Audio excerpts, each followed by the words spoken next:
Assalamualaikum warahmatullahi wabarakatuh. Innal hamdalillah nahmaduhu wa nasta'inuhu wa nastaghfiruh wa na'udzu billahi min shururi anfusina wa min sayyiati a'malina. Man yahdihillahu fala mudilla lahu wa man yudlil fala hadiyalah. Amma ba'd. Alhamdulillah, kembali kita bertemu pada kesempatan kali ini untuk melanjutkan pembahasan kitab Aqidah Ahli Sunnah wal Jamaah yang dikarang oleh Syekh Muhammad bin Shalih Al-Utsaimin. Seorang nabi tidak mungkin menyuruh mereka untuk menjadikan malaikat dan juga para nabi sebagai tuhan-tuhan selain Allah.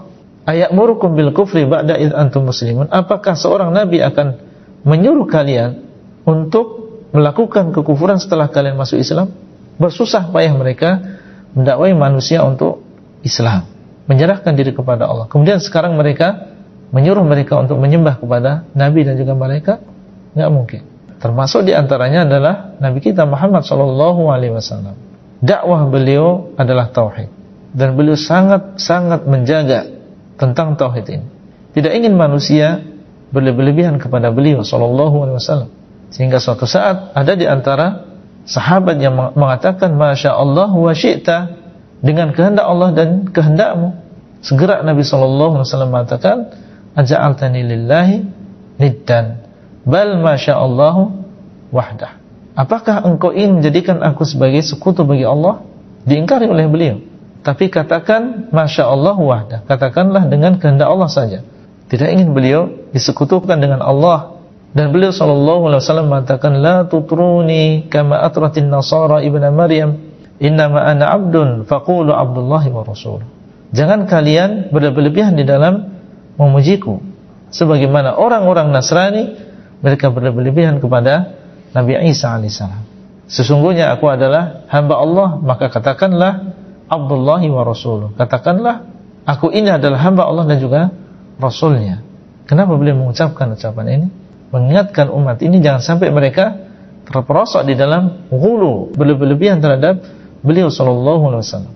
Karena ghulu inilah yang menghancurkan seseorang. Innama ahlakal ladzina min qablikum al-ghulu. Sesungguhnya yang menghancurkan orang-orang sebelum kalian adalah ghulu. Orang-orang Yahudi mereka ghulu terhadap ulama-ulama mereka. Ittakhadhu ahbarahum wa ruhbanahum arbaba min dunillah. Mereka menjadikan pendeta-pendeta mereka, ahli ibadah mereka sebagai sesembahan selain Allah. Menghalalkan apa yang diharamkan oleh Allah, sebaliknya mengharamkan apa yang dihalalkan oleh Allah, mengikuti yang dilakukan oleh ulama-ulama mereka. Ini yang menghancurkan umat-umat sebelum kita. Makanya tidak boleh kita mengikuti cara dan juga jalan mereka ini. Kemudian ayat yang terakhir yang disebutkan oleh beliau, ya ahlal kitabi qad ja'akum rasuluna yubayyinu lakum katsiran mimma kuntum tukhfuna minal kitab ila qawlihi laqad kafara alladziina qalu innallaha huwal masiih ibnu maryam. Wahai ahlul kitab, telah datang kepada kalian Rasul kami. Siapa beliau? Beliau adalah Nabi Muhammad sallallahu alaihi wasallam. Yubayyinu lakum katsiran mimma kuntum tukhfuna minal kitab. Beliau datang kepada kalian, menjelaskan kepada kalian kebanyakan dari apa yang kalian sembunyikan. Jadi orang-orang Yahudi mereka menyembunyikan sebagian dari Taurat. Maka Nabi sallallahu alaihi wasallam karena beliau diwahyukan oleh Allah Subhanahu wa taala membongkar, menjelaskan kepada mereka apa yang mereka sembunyikan ini. Nah, ini menunjukkan apa? Menunjukkan bahwasanya mereka itu orang-orang Yahudi di antara perilaku mereka adalah menyembunyikan sebagian dari Taurat, yaitu yang tidak sesuai dengan hawa nafsu mereka. Ada kisah di mana sempat mereka menyembunyikan ayat tentang qisas, ditutupi oleh sebagian mereka. Kemudian akhirnya dibongkar. Di situ ada Abdullah bin Salam yang mengatakan irfa yadak, ya angkat tanganmu. Setelah dibuka ternyata di situ ada ayat yang dimaksud. Ini adalah keadaan orang-orang Yahud yang Allah SWT kabarkan kepada mereka tentang perilaku mereka ini, yaitu mereka menyembunyikan dari sebagian Taurat sampai firman Allah Azza wa Jalla, laqad kafara alladziina qalu innallaha huwal masiih ibnu maryam. Sungguh telah kufur orang-orang yang mengatakan bahwasanya Allah dia adalah Al-Masih ibnu Maryam. Ya, sungguh telah kufur orang-orang yang mengatakan bahwasanya Allah dia adalah Al-Masih ibnu Maryam, yaitu orang-orang Nasara atau sebagian orang-orang Nasrani yang mereka meyakini bahwasanya Allah dia adalah Isa ibnu Maryam. Itu adalah 5 ayat yang disebutkan oleh pengarang, ya, dan dengannya beliau mengakhiri pembahasan tentang iman kepada kitab ini, yang semuanya menjelaskan kepada kita bahwasanya orang-orang Yahud mereka telah merubah apa yang telah diturunkan kepada mereka berupa Taurat ini.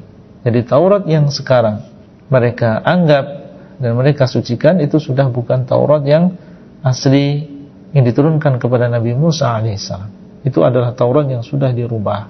Itu adalah Taurat yang sudah dirubah. Jadi sekarang kitab yang dari Allah SWT dan dia masih terjaga hanyalah Al-Quran.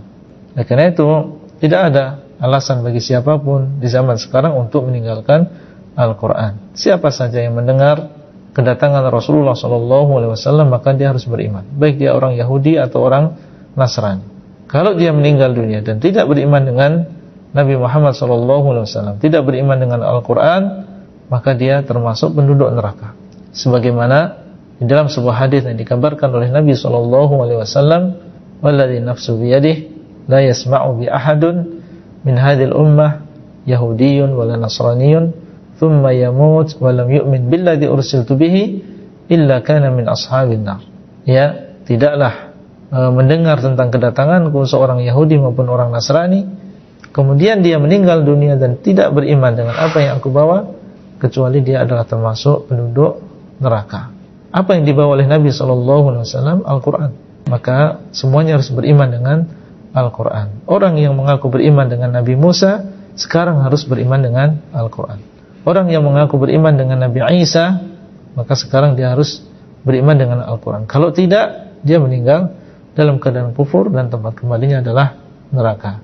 Itulah yang bisa kita sampaikan, dan dengan demikian kita sudah menyelesaikan rukun iman yang ketiga ini, itu beriman dengan kitab Allah. Insyaallah pada kesempatan yang akan datang kita akan lanjutkan dengan rukun iman yang selanjutnya, yaitu beriman kepada para rasul. Demikian yang bisa kita sampaikan. Wallahu taala a'lam. Wassalamualaikum warahmatullahi wabarakatuh.